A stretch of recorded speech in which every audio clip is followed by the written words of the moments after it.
បាទសួស្តីបងប្អូនទាំងនេះបាទនេះថ្ងៃអាទិត្យណាបាទថ្ងៃនេះគឺមករៀបចំបាទផលជូនទៅជុំមកយើងបាទដោយសពដងណាបាទចឹងហើយចង់ថាថ្ងៃនេះទៀតជុំមកយើងយូរទៅផលអ្វីខ្លះបាទតោះទៅជួបតទៅមើលបងនេះហើយក៏ថ្ងៃនេះមាន PA មកជួយបាទមាន PA ជួយណាទេនេះទេនេះជម្រាបសួរមួយជម្រាបសួរចានេះជួយណាជំនុំតោះអូតែបាទទៅយករត់បាទអូខេតោះចាំទៅមើលបងនេះតោះ PA ទៅហើយក៏មាននេះผู้ជួយច្រើនជាមួយនឹងអ្នកម៉ាក់ផងបាទអូខេអញ្ចឹងបងយកកាហ្វេសេរីកាហ្វេ2កញ្ចប់បាទកាហ្វេអារ៉ាប៊ីកាបាទ2កញ្ចប់ធំបាទអូយអាមួយទៀត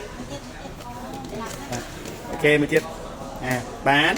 តោះចាំទៅទៀតបានទៅទៀតយកជាមួយនឹងហ្វូមលាងមុខបាទហ្វូមលាងមុខ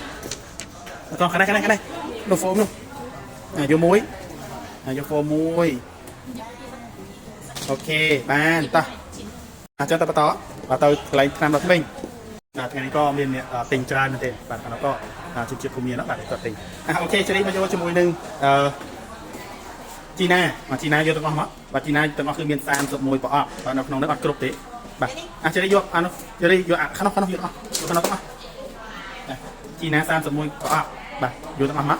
បាទព្រោះថាជីណាថ្ងៃនេះគឺលក់ដាច់មែនទេបាទភូមិយកទៅមិញប្រហែលជា50ដបដូចជាដែរបាទព្រោះថាជីណានេះគឺជាតម្រូវការរបស់បងប្អូនស្ត្រីយើងណាបាទគឺជួយសម្អាតកន្លែង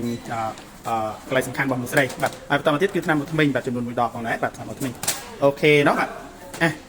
ជរីអស់នៅអូខេតាំងចឹងទៅគិតលុយអស់នេះ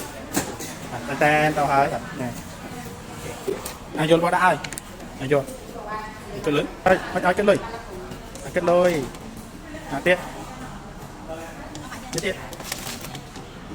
អូខេណាបាទនេះគឺសម្រាប់ការគិតយកទៅគិតលុយនៅកន្លែង counter ណាអូខេហើយក៏សម្រាប់ប្រតិជនដែលមានចំណាត់អារម្មណ៍បាទចង់កម្មផលិតផលឬក៏ចង់ប្រើប្រាស់ផលិតផលរបស់សាស្ត្រមកបងប្អូនអាចទៅមកតាមចំណាត់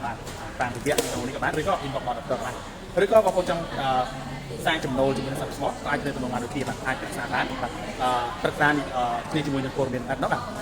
ហើយក៏ស្វាគមន៍ធ្វើអូខេអញ្ចឹងក៏អរគុណច្រើន